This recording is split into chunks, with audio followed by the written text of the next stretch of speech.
This is James Taylor, and you're listening to The Creative Life. The Creative Life podcast is a show created for you, the creative. If you're looking for inspiration, motivation, and advice while at home, at work, or on your daily commute, then this show is for you. Each episode brings you a successful creative, whether that's a musician, writer, artist, designer, performer, educator, or creative entrepreneur. They share their journey, their successes, their failures, their creative process, their insights, and much, much more. This episode is sponsored by C-School, the online school for creativity training. If you'd like to unleash your creative potential and access a free creativity blueprint training series, then just head over to c.school. That's www.c.school for your free training series. In today's episode, I speak with Jonah Sachs, and we talk about the dangers of becoming an expert, political correctness and creativity, and when to trust your intuition. Enjoy this episode. Hey there, it's James Taylor. I'm delighted today to welcome onto the show Jonah Sachs. Jonah Sachs is an author, speaker, and viral marketing trailblazer whose pioneering approaches to digital media were critical in bringing the ideas of social change, such as equity, empowerment, responsibility, transparency, and advocacy to the forefront of business and popular culture. Jonah's work and opinions have been featured in the New York Times, the Washington Post, CNN, Fox News, Sundance Film Festival, and NPR. Sachs also pens a column for Fast Company, which named him one of today's 50 most influential social innovators. He is the founder and a partner of Free Range Studios, a brand and innovation company that transforms companies through unsafe thinking, and his latest book is called Unsafe Thinking, How to Be Nimble and Bold When You Need It Most. It's my great pleasure to have Jonah join us today. So welcome, Jonah. Hey, James. Thanks for having me.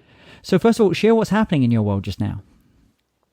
Well, in 4 days, my book, Unsafe Thinking, goes on sale. Actually, it's on sale in the UK this week. So I'm just excited to launch a new book and get back out in the world and, share ideas on creativity and how to break out of the ruts that we sometimes fall into when we, stick with business as usual. So what was the impetus for this book? Where did the kind of the kernel of the idea come from? I had a really difficult business experience in my own life, which is that I started a company when I was 24 years old, fresh out of college, and it's a creative social change company. And we were doing all this kind of very wild, wacky, early internet videos about important social change issues. Everything was going great, and we started using all these storytelling methods to do it, but in a sort of open and free, creative way. And then I got asked to write a book about how to do storytelling for Harvard Business Review Press. And that put me into this role of kind of an expert. Even though I thought I was still kind of exploring the ideas, I got pushed to sort of get out on the stage and tell people how to be creative and how it was done, and also to impose order on my company, which was growing quite a bit because of the publicity we were getting around the book and our movies. And I found that the more I became an expert and the more that I created structure, the less fun and exciting and connected we were as a company. And even though all of this work that I was doing was growing the company and building it, I could see that if we didn't change, pretty soon we were going to head over a cliff and the company might kind of hit a cultural crisis and fall apart. I didn't know how to change myself, though, or change my company, and what I was doing was working for now, but I knew it wouldn't keep working. And so sort of hit a crisis point and went out and began talking to people who I saw were able to break with that business as usual approach. And I wanted to know how they did it, how it worked. And after finding, some 100 great conversations, I thought it might be worth writing a book about that. So I have. And what was it about you talked about that time of then being labeled an expert? What was it about that you felt really kind of caused maybe the creativity in you to die a little bit for a while? Was it because you were kind of self-censoring yourself as a creative, or you thought, okay, I'm an expert now, I kind of know everything, I'm not going to take any more risks? What was it about that, having that label of expert kind of assigned to you, that made it more difficult for you to create? It's a little bit of everything that you said. When you have a position on something, you're likely to defend that position. You brand yourself around that position. And so when someone comes up to you and wants to have a conversation about a topic like storytelling, which was my area of expertise, instead of learning from that conversation and growing from that conversation, you're more likely to just repeat what you've always said. And you're more likely to try to push that message that, you've already learned a long time ago. But that's, if someone asks you a question, you want to have easy answers. And so the problem with experts, as been studied, pretty extensively, is they get into a fixed kind kind of mindset, and they become actually worse than dart throwing monkeys at making predictions about the future because they see every problem through a single lens that has a single solution. And so, for all those reasons, instead of being a student of storytelling and being sort of open and creative, I was becoming more and more locked and shut down. I was enforcing at my company ways of doing things, the right way to do things. But the right way to do things is not always the most creative way to do things. And certainly over time, it becomes repetitive and rote. And that's a huge problem with expertise. I should say, though, that we can't really accomplish anything of value without knowledge and learning and study.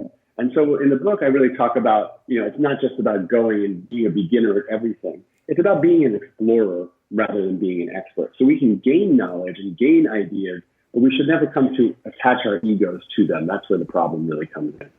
What did you do maybe to knock you out of you were kind of going along on one path, and you were kind of you mentioned you had that one tool you were kind of using for everything, and people were kind of knowing you for that thing. What did you do to switch things up for yourself personally before you then started kind of using this with clients and members of your team and your company? What did you do for yourself to just change things up a little bit? Well, one of the early things that I learned in my exploration is that we're always going to reach some kind of threat perception in any amount of work that we do. In fact, the more that we accomplish things, the bigger a stage we're going to wind up on. So the more sort of anxiety and threat perception we're going to face. And when we do get into that mode, the natural thing for our brains to do is to focus intently, to kind of get narrowed in our focus and to act quickly whenever we feel a sense of threat. And I was certainly feeling a huge sense of threat to my work and my business. But we're programmed by evolution. If a lion jumps out at us, we want to narrow our vision, act decisively, act quickly. And that means stereotypical thinking. And so we're very likely, when we know we need to open up, actually to close down. And when I learned that sort of cycle and how that worked, I also learned that top creatives don't see anxiety as a sign that we need to act quickly and narrow our options. Top creatives actually see anxiety as fuel for creativity. They tell themselves that nothing that I've ever done of value has ever happened without a certain amount of anxiety. And instead of trying to allay that anxiety and move away from it, I'm going to move towards it because that's where the creative opportunity lies. And so for me, I had an enormous amount of anxiety about changing things up, about admitting when I didn't know things, about turning over control for people who did things differently than me within the company. And once I started seeing those things that made me truly nervous as creative opportunities instead of warning signs, I started being able to act differently. There was only one of many things that I had to change about myself and my company to keep us from going over the edge. But that was a sort of first step for me and a big realization. And how do you then translate that into your organization? I mean, so I was mentioning you have this brand and innovation company. How do you then take that sense of unsafe thinking and being nimble and being bold and transferring that not just from you and your head and what you were doing in your practice, but actually in a cultural way within your organization? So one of the first things and one of the hard things for me to learn was that we had been very serious at our company about hiring for cultural fit. We were essentially a somewhat political, progressive organization. And one of the main things that we did when people would come to interview to work with us was we wanted to see if they were passionate about the same issues that we were passionate about. And would they fit into our sort of structure as a culture, which so many companies do. Well, I came to find out through these explorations that the more that we spend time with people who make us feel comfortable, who share our values and share our moral structures, the more closed-minded we become. And people who truly challenge us, who have different life experiences than us, who push us out of our comfort zone culturally, intellectually, these are the people who open up new creative possibilities. And so I realized that one of the most cherished things that I was doing in the company was trying to hire people who agreed with me and who were like me. And one of the big changes that I needed to undertake was to start bringing in people who had very different life experience and even different political approaches than I did. And then in accommodating those people and bringing them into the company and getting different views on the situation, we had to start changing a lot of the things that we were doing day to day and a lot of the sort of shared assumptions that we had.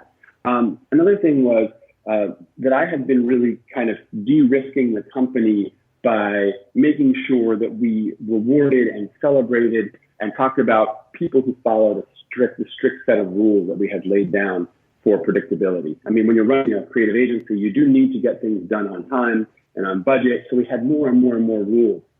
Well, I came to find out that creativity often requires a good amount of rule breaking. And if you really dig under the surface of your company, you're going to find lots of people who are doing all kinds of workarounds to get around some of the cumbersome rules of the company, but no one talks about it. Once I realized that and started actually talking to people about what rules are you breaking and how are you doing it, I found there was all this hidden genius in the company about ways that people were working around rules that were no longer working. And so that allowed us to both minimize the rules in the company. I spoke to the founder of Burning Man, who actually told me the secret to Burning Man is having the least number of rules at the organizational level, and that's what keeps it creative. So I minimized the rules in the company and also celebrated the sort of positive deviants who were finding these genius workarounds.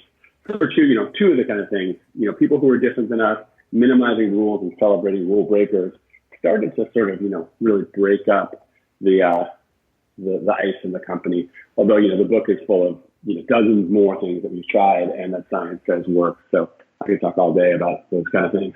And then you mentioned celebrating those differences, those things people took a different turn. They tried something different. How did you kind of go about celebrating that so the people in both inside the organization and also outside the organization could see actually this is what's important in what we're doing. These are the kind of the goals. This is the mission of what we're trying to do here. Well, this goes back to sort of my old area of expertise and passion, which is really has to do with storytelling. You can talk about your values as a company, your values as an individual in an abstract way. We value risk taking at this company, or we value rule breaking, or we value creativity. But what gets talked about on a day-to-day basis and what gets truly celebrated is usually just kind of results. We made this sale or we got this award. And that often doesn't necessarily celebrate the creative process. It celebrates the outcome. And so I really started telling stories about things that maybe we wouldn't normally, even want to talk about productive failures that we've had, or about projects or things we've done that, haven't gone anywhere particularly interesting, but something about the process was really interesting, or something about a step someone took that was unusual was interesting. So when you get together, who are you talking about? Who are you celebrating? And what stories are you telling? The more that you are bringing those stories above the surface, the more you're going to actually reinforce in a company to the people who are the junior level, hey, this is actually not just what we say we do here, but this is actually what we do here, is tremendously important. I learned from Steve Kerr, the coach of the Golden State Warriors, one of the unsafe thinkers I spoke to. He runs a basketball team. It's the most highest performing NBA team in the world. And he said that, his first work in order to get his players to take risks at the highest level, which they really do, was to make everyone in the organization feel safe. And at first I was kind of thrown off by this. I was like, wait, this is a book about unsafety. It's not a book about being safe.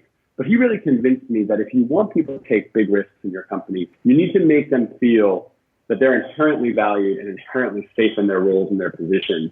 And so, when we make people feel truly accepted, there's an interesting study even that discussing political correctness in a mixed group actually raises creativity, because once people feel a baseline of acceptance, they then are free to take risks. And so also really checking in with people around me about whether they are at that spot where they are open enough and safe enough to actually jump out and take risks has been another kind of eye-opener for me. Now, obviously, you've been in the world of kind of innovation for a long time. You've won a lot of awards, several Webbies, Best of Awards at South by Southwest. And so I'm wondering, it probably got to a point where you could kind of just trust your gut and just go by intuition about, okay, I've had a similar experience to this before. This is what I've learned. Okay, I'm just going to go with this.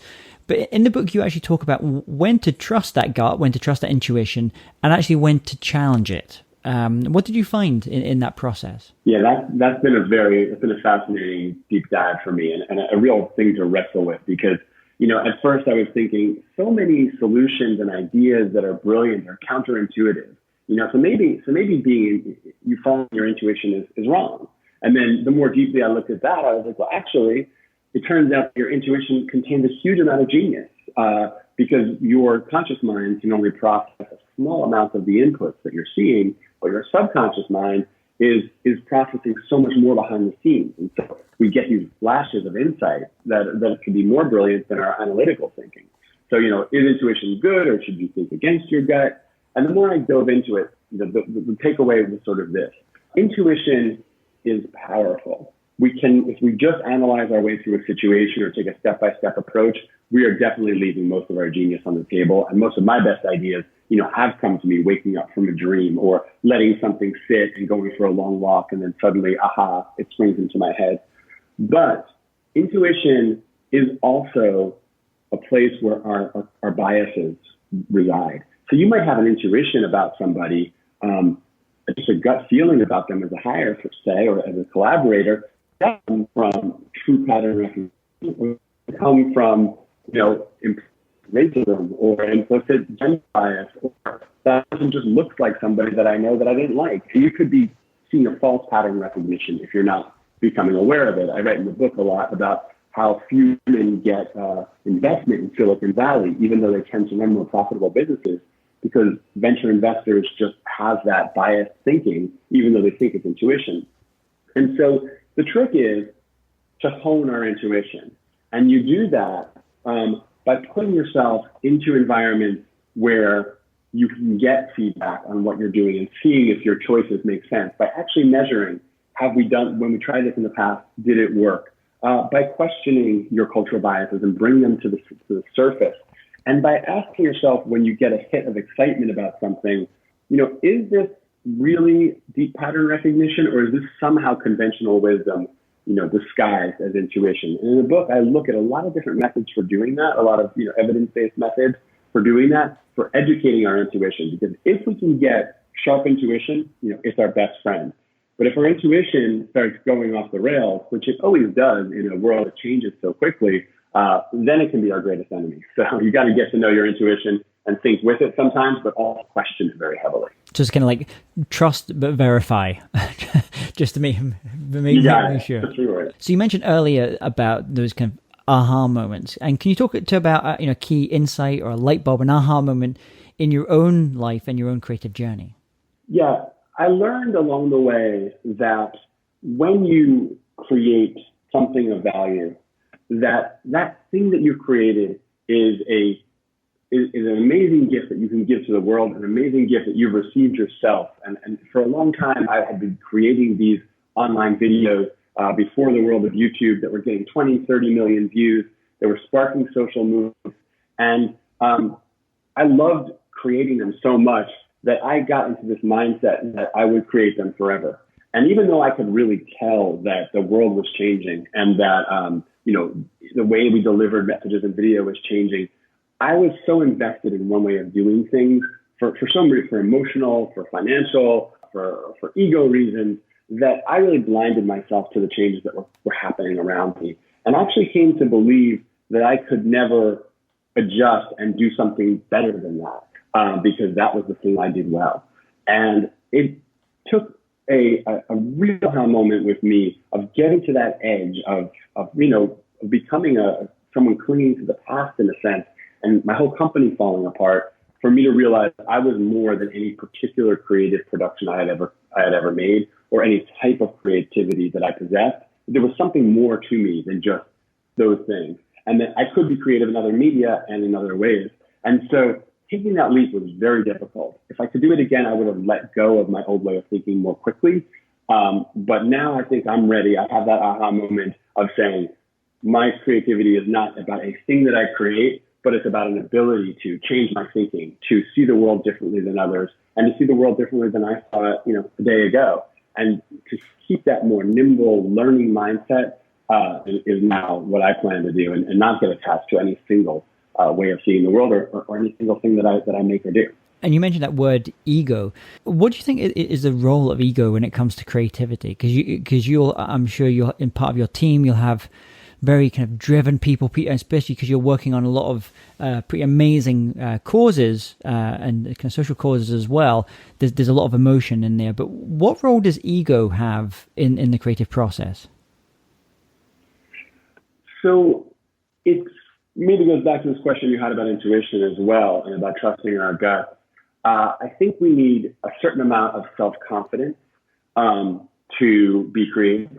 There's a lot of studies as well that we can't be, rule followers or entirely altruistic. If we want to be creative, in some ways we need to be a little bit selfish to chart a new path and to believe that our way is better. So I do think that there's an important role for celebrating our unique, innate abilities as creative people. And I believe everybody has that ability to unlock creativity.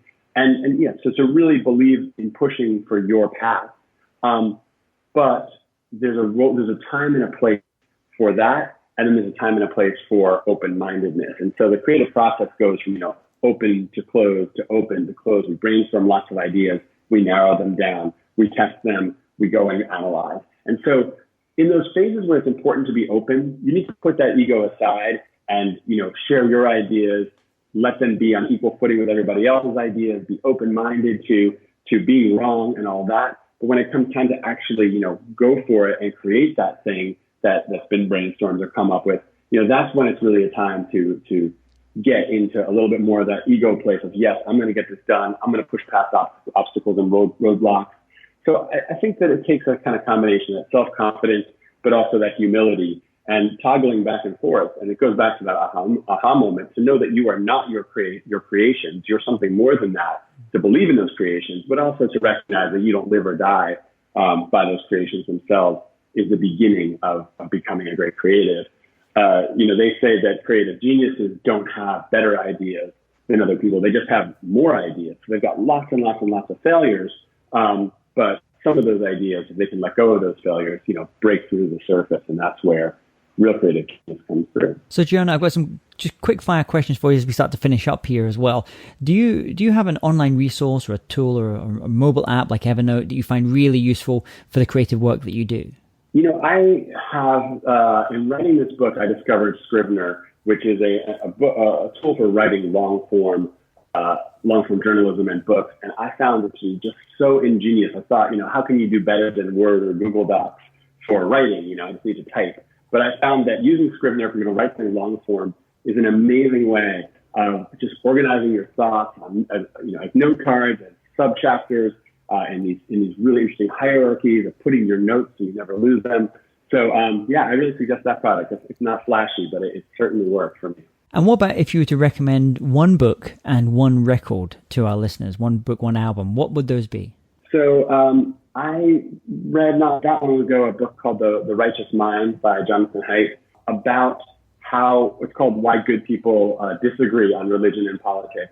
And it's really about understanding the different moral structures that everyone carries around with them. And the reason that's so important is that this sort of self-righteous boxes that we put ourselves into tend to be really problematic when we see other people as wrong, or that we can convince them by throwing a bunch of facts at them. To understand that people on the other side of the political spectrum have the right intentions too, really opens up possibilities for both getting our message across, but also understanding the broader world and getting that diversity of thought that makes us more creative. So I thought it was just a brilliant book and a great read. So I loved it. I've got 2 young children, and I have been taking them through a history of music recently, and we came upon the old Bob Marley album Survival, and that's just a super political activism album. And I know in this time of where there's just very important movements are coming to the fore for social justice, this was kind of an amazing example of excellent art mixed with deep political messaging, and that's always been a passion of mine, is how to bring politics and art together. And so I rediscovered that album and taking my kids through a history of music, and I've been listening to it a lot ever since. Wonderful. We'll put those links here in the show notes as well. A final question for you. I want you to imagine you woke up tomorrow morning and you had to start from scratch. So you have all the tools of your trade, all the knowledge and skills you've acquired over the years, but no one knows you. You know no one. You have to restart. What would you do?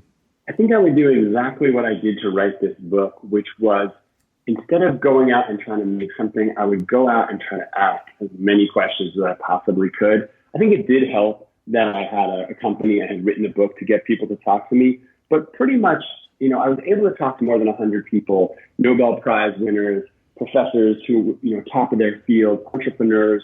And I reached out to most of them on LinkedIn and on Twitter. And most of them had no idea who I was. And I didn't have any real credentials to get them to talk to me.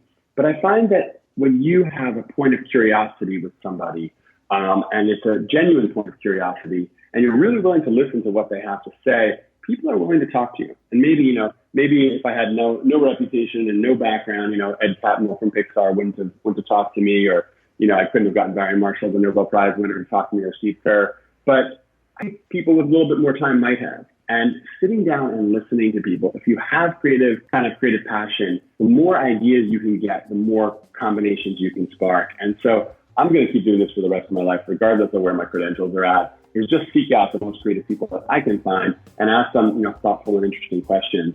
And that one-on-one human interaction, you get so much more than you can possibly get by reading articles or following tweets or reading books even. So I think I'll do that for the rest of my life, and would do it if I had nothing on me. And if people want to reach out to you to connect with you, what's the best way for them to do that? JonahSachs.com would be great, or at Jonah Sachs on Twitter. Those are kind of my two main platforms. I'm on LinkedIn as well.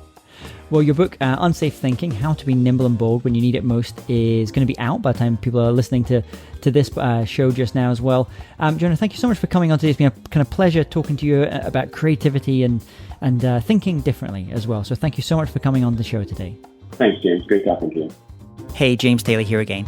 And if you're interested in living a more creative life, then I'd love to invite you to join me as I share some of the most successful strategies and techniques that high-performing creatives use.